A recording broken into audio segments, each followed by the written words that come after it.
Bonjour à tous et bienvenue sur cette chaîne. Aujourd'hui, nous allons continuer notre débat. Alors, le débat sur lequel nous avions parlé de la prophylaxie. Et si vous vous rappelez bien, nous avions parlé de la prophylaxie sanitaire, de la prophylaxie médicale.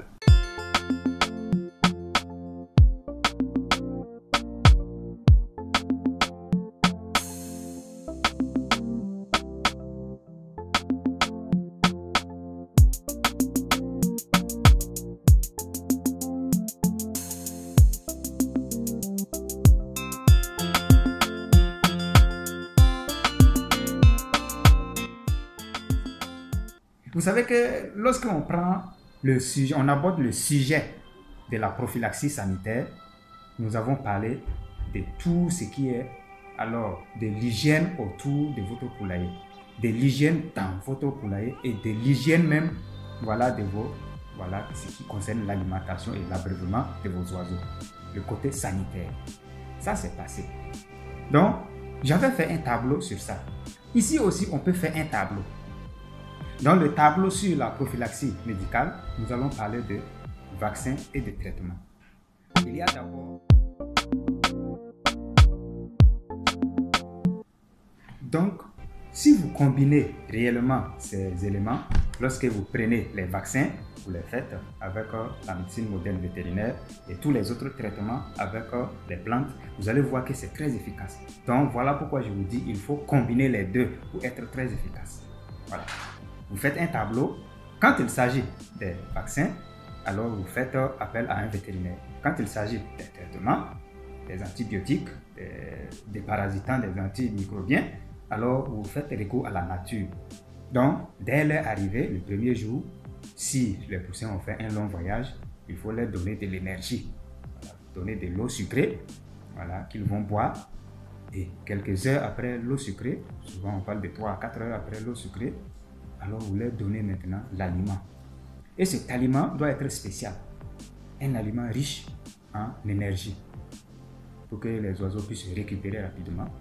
Et en même temps, un aliment riche en minéraux, en vitamines pour commencer déjà la croissance de vos oiseaux.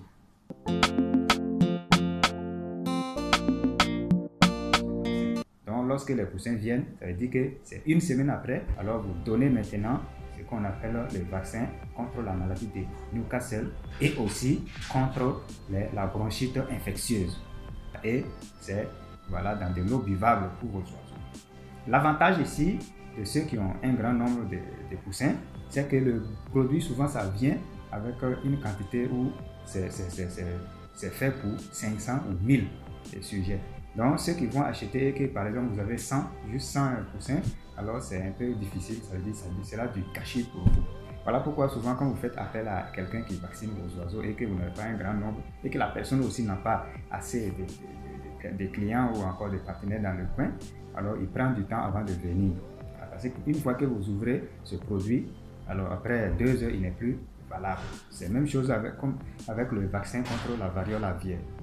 Après ça, vous laissez jusqu'au 15e jour, et vous donnez encore un autre vaccin qui est le vaccin contre la maladie de Gumboro. Et après ça, le 3e vaccin, ça sera carrément au niveau du 21e jour où vous allez faire le vaccin contre la maladie de variole aviaire. Donc voilà les moments stratégiques où il faut faire le vaccin.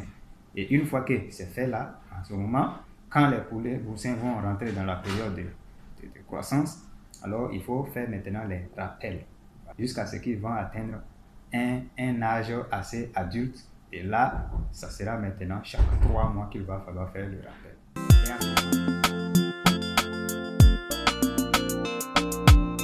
Merci et à très bientôt pour d'autres numéros. Je vous aime bien.